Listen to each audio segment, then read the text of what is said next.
Здравствуйте! В эфире информационная программа «Настоящее время Азия». В пражской студии я Динара Аргин. Сегодня в программе. Массовое отравление мигрантов в Москве. 140 человек были госпитализированы после ужина в столовое общежитие. Большинство из отравившихся граждане Узбекистана и Таджикистана. Российская прокуратура возбудила по данному факту уголовное дело. Приезжали сотрудники полиции, прокуратуры, Следственного комитета, проведены все необходимые следственные действия. На границе Кыргызстана и Казахстана скопилось 150 большегрузов. Иссыкульские фермеры не могут въехать в соседнюю страну, потому что с них требуют дополнительную плату за поставляемый груз. Почему не работают международные соглашения стран-членов ЕАЭС? В нашем спецрепортаже. Монополия, рэкет или мародерство? Не знаю, как это назвать. В столице Туркменистана разрушили более половины всех мечетей. Под бульдозеры попала и мечеть Акса, построенная на личные средства верующих 23 года назад. Власти города ссылаются на новый закон о религии. Жители кыргызского городка Талас перешли на биогаз. Удобрение на его выработку бесперебойно поставляет им домашний скот. Органическое топливо, получаемое из навоза, значительно сократило расходы на коммунальные платежи. В прошлом году газ очень подорожал. Таких цен никогда не было. В московских больницах по-прежнему остаются более 50 мигрантов из Центральной Азии, которые были доставлены туда с острым пищевым отравлением. Большинство из них – граждане Узбекистана и Таджикистана. Напомним, что массовое отравление мигрантов произошло 2 дня назад. Около 140 рабочих одной из турецких строительных фирм в российской столице были госпитализированы после ужина в столовое общежитие. Как сообщает наш корреспондент, еду для рабочих поставляла турецкая фирма «Анадолу». Российские власти неоднократно критиковали ряд турецких фирм за несоблюдение гигиенических норм и плохую организацию труда, отдыха и питания рабочих. Начальник охраны строительного объекта, на котором работали отравившиеся мигранты, Дмитрий Телецин сообщил, что все помещения компании уже проверены правоохранительными органами. По данному факту Генпрокуратура России уже открыла уголовное дело. Сейчас приезжали сотрудники полиции, прокуратуры, Следственного комитета, проведены все необходимые следственные действия. И сейчас была произведена дезинфекция данных помещений. Мы предполагаем, что данное общежитие будет на какое-то время закрыто, приостановлено для устранения недостатков. За ситуацией следит корреспондент узбекской службы «Радио Свобода» Озудлик Умит Бабаматов. Мы попросили его рассказать о новых деталях этого дела. Нам удалось поговорить с некоторыми мигрантами, которые там работали, но которым удалось не отравиться. И они сказали, что именно в тот день, 13 числа, на 3 автобусах их вывозили в различные заведения, медицинские заведения, именно на автобусах.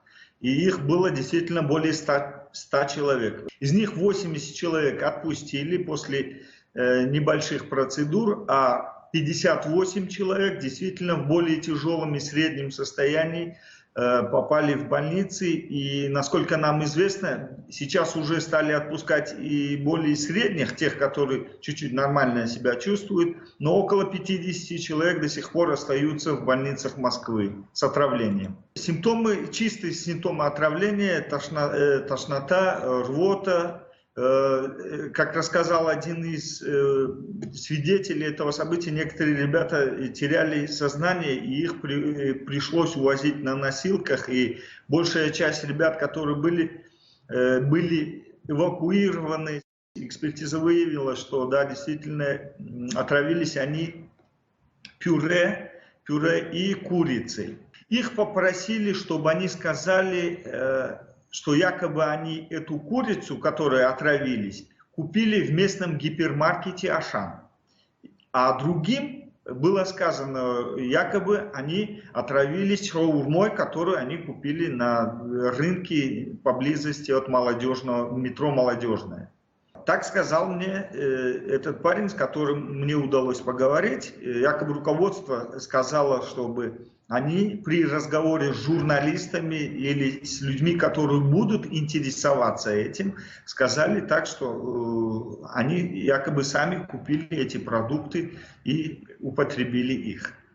Кыргызские фермеры не могут попасть в Казахстан. На границе уже скопилось около 150 большегрузных автомобилей. Фуры заполнены картофелем, который предназначен для продажи на одном из алматинских рынков. Его владельцы, как сообщают иссыкульские фермеры, требуют дополнительную плату за каждый килограмм груза.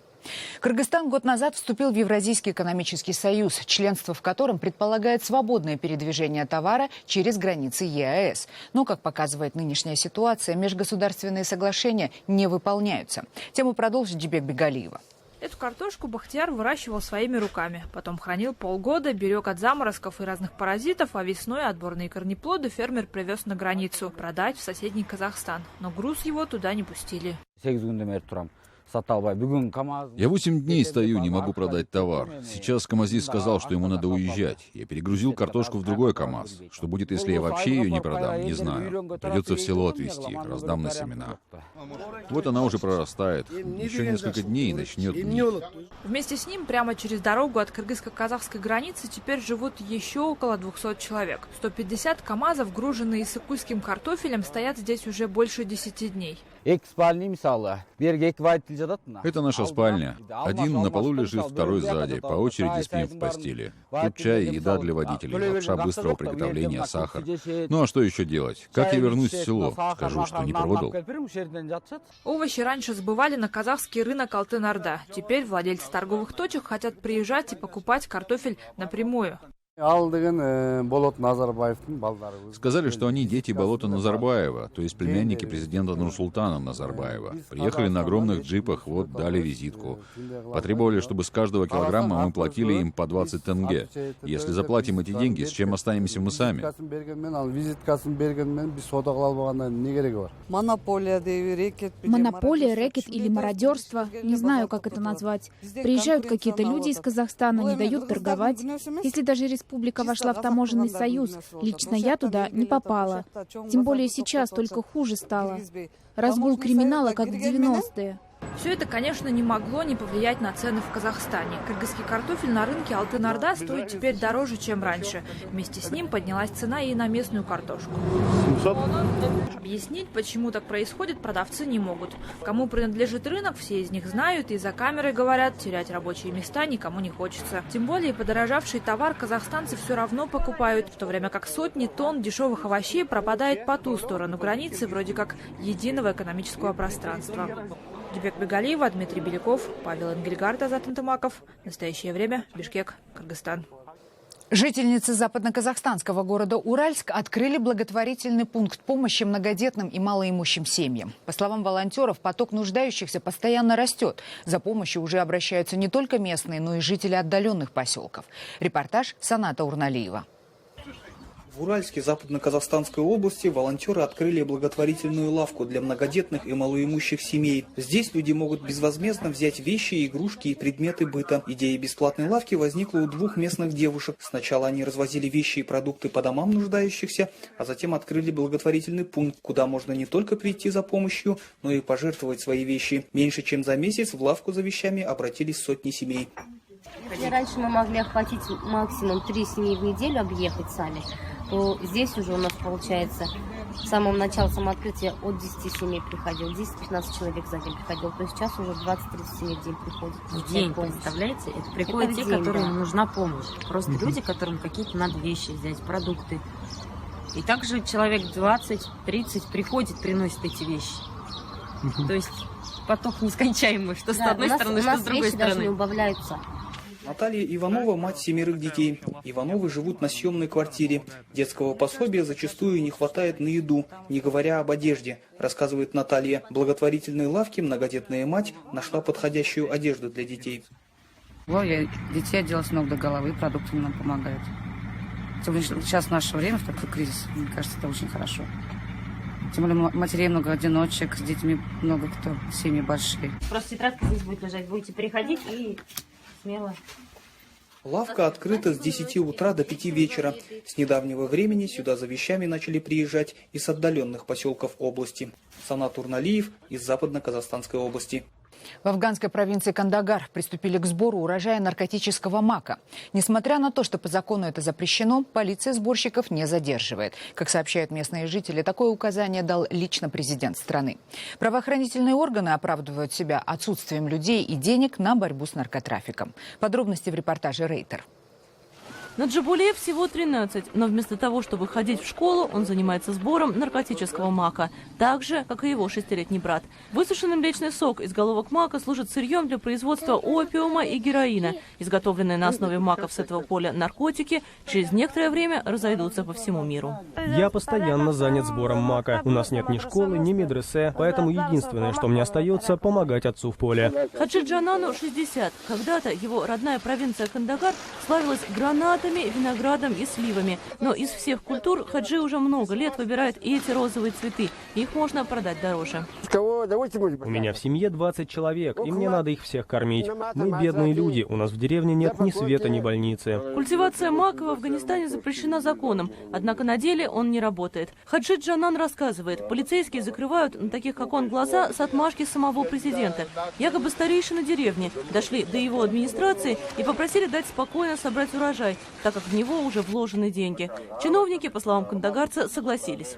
Местные власти эту информацию опровергают. Они признают, с маком в регионе действительно не борются, но по другим причинам. Мы все время просим Министерство по борьбе с наркотиками, чтобы они предоставили нам больше людей, больше средств и как можно быстрее. Сейчас мы не можем бороться с плантациями мака, потому что у нас не хватает для этого самого необходимого. В прошлом году производство мака в Кандагаре сократилось на 40%. Однако это связано не с усилиями властей, а с засухой, которая погубила в том числе и урожай легальных сельскохозяйственных культур. Далее в программе. В столице Туркменистана разрушили более половины всех мечетей. Под бульдозеры попала и мечеть Акса, построенная на личные средства верующих 23 года назад. Власти города ссылаются на новый закон о религии.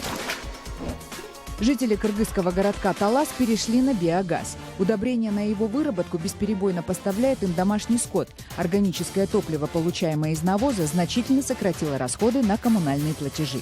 В прошлом году газ очень подорожал. Таких цен никогда не было.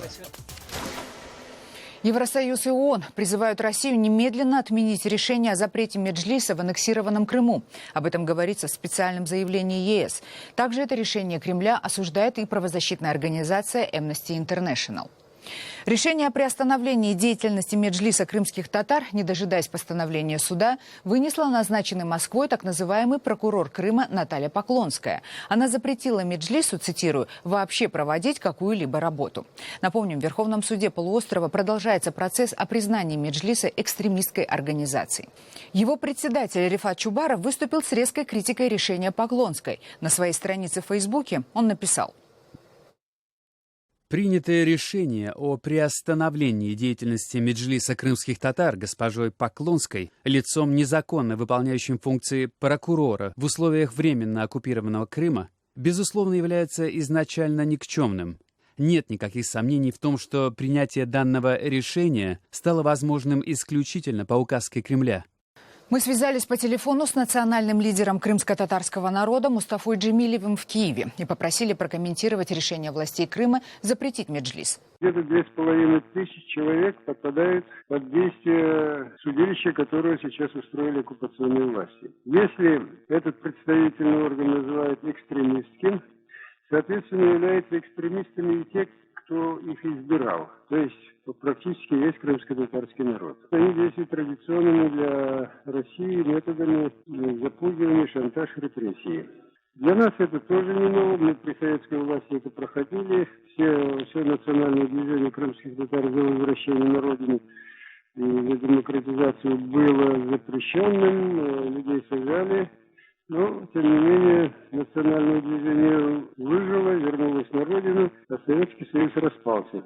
Я надеюсь, что с Российской Федерацией произойдет то же самое. В столице Туркменистана продолжается снос мечети. На этот раз бульдозеры сравняли с землей мечеть Акса. В общей сложности в Ашхабаде и его пригородах разрушены уже 14 молельных домов. Власти города объясняют эти сносы вступившим с 12 апреля в силу законом о религии, согласно которому каждый религиозный объект должен иметь соответствующую документацию. По их заявлению, мечеть Акса надлежащего разрешения не имела. Добавим, что Акса была построена в начале 90-х годов на личные средства местных жителей. Никаких компенсаций им предложено не было, поскольку решения о сносе были приняты властями в одностороннем порядке. И в продолжение темы. В парламенте Кыргызстана предлагают продлить на 1 час обеденный перерыв в день пятничной молитвы. Этот проект закона поддерживает и Духовное управление мусульман республики. Но есть и противники, которые считают, что в стране, где свобода религий, будет неправильным давать какой-либо конфессии привилегии на законодательном уровне. Как сообщает кыргызская служба радио «Свобода» Азаттык, поправки в законопроект будут также внесены на общественное обсуждение. В Кыргызстане вырабатывают собственный биогаз. Год назад один из жителей города Талас решил, что тратит слишком много денег на газ и электричество. Тогда он решил, что может сэкономить свои расходы с помощью навоза. Что из этого получилось, в нашем следующем репортаже. Год назад житель города Талас Кинджикул Жумашов решил, что тратит слишком много денег на газ и электричество. В прошлом году газ очень подорожал. Таких цен никогда не было. Чтобы спасти семью от локального энергетического кризиса, Кинджикул принялся за строительство. 2 месяца, 80 тысяч сомов, около $1000, и во дворе появилась загадочная конструкция. Еще больше вопросов появилось у соседей, когда хозяин начал заполнять ее навозом. Положили 2 тонны навоза, и через 10-12 дней стал выделяться газ, биогаз. Система незамысловатая, активного участия человека не требует. Работает сама природа. Единственное, зачем приходится следить – температура. Биотопливо нужно постоянно подогревать ровно до 37 градусов. Вырабатываемого таким образом биогаза семье хватает, чтобы 3 раза в день приготовить еду. Я сравнил. Пропан кипятит чайник за 15 минут, и метан за 15 минут вскипятил. У них одинаковые калории, как оказалось. Топливо получилось не только экологичным, но и безотходным. Использованный навоз идет на удобрение. Окупиться аппарат обещает меньше, чем за год. Ежегодно рогатые спасители кошельков производят более 7 миллионов тонн биоотходов. Этого может хватить на обеспечение газом половины населения Кыргызстана. А с учетом постоянного роста цен на газ, навоз в стране скоро может стать на вес золота. Накануне 30-летия с момента аварии на Чернобыльской АЭС в Литве опасаются повторения трагедии. На этот раз из-за строящейся всего в 50 километрах от Вильнюса белорусской атомной станции. Согласно плану, там установят российский реактор нового поколения, который еще нигде не используется. Также вопросы вызывает и выбор площадки для АЭС. Это сейсмически неспокойная территория. Денис Тарасенко с подробностями. Это не маскарад и не съемки фильма про зомби-апокалипсис, а ежегодный протест в центре Вильнюса против атомной энергетики, который регулярно проходит в годовщину катастрофы на Чернобыльской АЭС. Произошедшая почти 30 лет назад авария затронула и Литву. Радиоактивное облако прошло над 17 районами страны, а таможенники и сегодня то и дело останавливают на границе грузы с радиоактивной древесиной из Беларуси или Украины. В эти дни Литву больше всего волнует будущее соседство с другой АЭС в Островецком районе Беларуси. Станция в 50 километрах от Вильнюса. Любая небольшая авария, любой выброс радиации в воздух или реку Нерис нам несет прямую угрозу. Из Литвы нам некуда эвакуироваться. Уже на протяжении 5 лет официальный Вильнюс буквально забрасывает всевозможные международные организации жалобами и протестами. Причина – реакторы на белорусской АЭС нового типа. Нигде еще не использовались. Как раз в эти дни на Нововоронежской АЭС в самой России идут работы по пуску первого такого реактора. Но главное – строительство идет в закрытом режиме, утверждают литовские власти. Это электростанция, при строительстве которой соблюдаются не все международные требования. Из-за этого наша страна и выражает озабоченность. Я не совсем понимаю позицию белорусов, которые уверяют, что безопасность станции будет обеспечена, но при этом не пускают на строительную площадку международных экспертов, не проводят открыто оценку воздействия на окружающую среду. Остановить строительство надеются отказом от покупки электроэнергии. Якобы это сделает станцию нерентабельной, и если в Минске будут понимать, что продажи наладить не удастся, то и строительство остановится само собой. Впрочем, до согласия по этому вопросу далеко. Некоторые политики уверены, что Литве, во-первых, выгодно покупать дешевое белорусское электричество, а во-вторых, давить на официальный Минск совсем нельзя. Думаю, что покупать надо, но здесь есть еще один аспект – геополитический. Беларусь сотрудничает с Россией, но в то же время пытается сохранить связи с Евросоюзом. А такие нападки на Беларусь только толкают ее в объятия России. Кому это выгодно? Литве? Европе? Вопрос поднимается на всех возможных международных площадках, в том числе и на состоявшемся недавно в Вашингтоне саммите по ядерной безопасности, где своими опасениями президент Литвы Даля Грибаускайте поделилась с президентом США Бараком Обамой. Денис Тарасенко, «Настоящее время», Вильнюс, Литва. Алматинский коллекционер раритетных автомобилей предпочитает машины только советского автопрома. Калижан Турсунбаев возвращает им жизнь, сохраняя не только внешний вид, но и все прилагаемые к нему наборы автомобилиста. Подробнее расскажет Дмитрий Беляков. Чтобы один автомобиль собрать, нужно 3-4 автомобиля такой же марки, такого же года, чтобы запчасти от него взять и восстановить машину, какой она должна быть.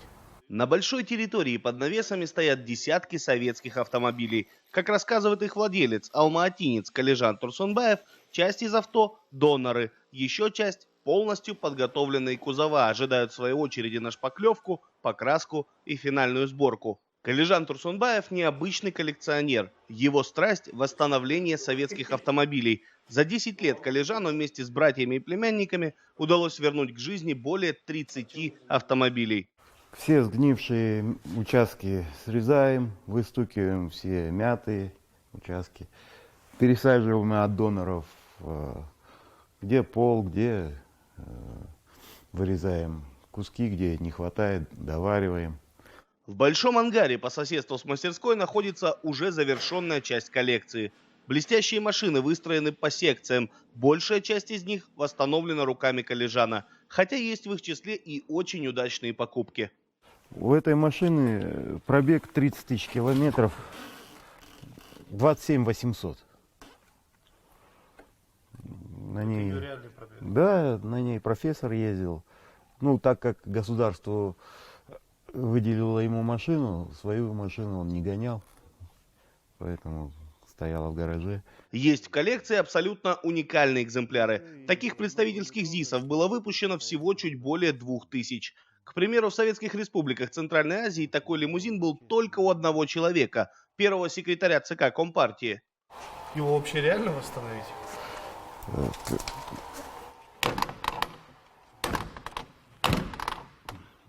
Очень много затратно, и деталей не найдешь на него.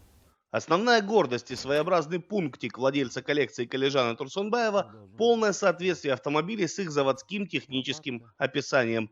Он может часами рассказывать про особенности фонарей или отличия штамповки кузова различных моделей советского автопрома.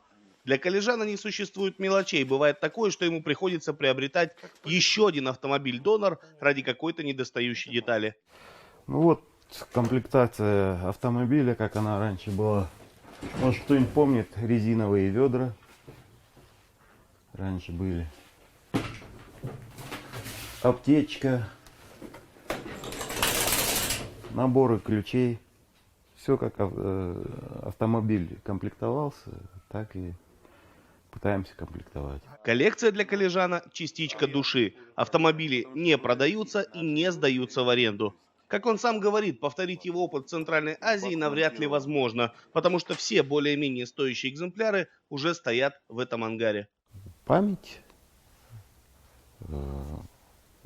о прошлых временах, что была такая страна СССР, где выпускались такие машины. Почему в вашей коллекции только советские автомобили? Ну, потому что автомобили эти, на них ездили наши деды, отцы. Основная цель коллекционера – собрать полный модельный ряд всех марок, выпускавшихся в Советском Союзе. О дальнейшей судьбе своих машин Калижан пока не говорит. Скорее всего, они будут выставлены на обозрение всех желающих, но первостепенная задача – закончить коллекцию. Дмитрий Беляков, Павел Энгельгард. Настоящее время. Это были все новости, о которых мы хотели вам рассказать. Читайте нас в социальных сетях и смотрите на сайте currenttime.tv. Мы благодарим вас за внимание и прощаемся до следующей недели. Всего доброго.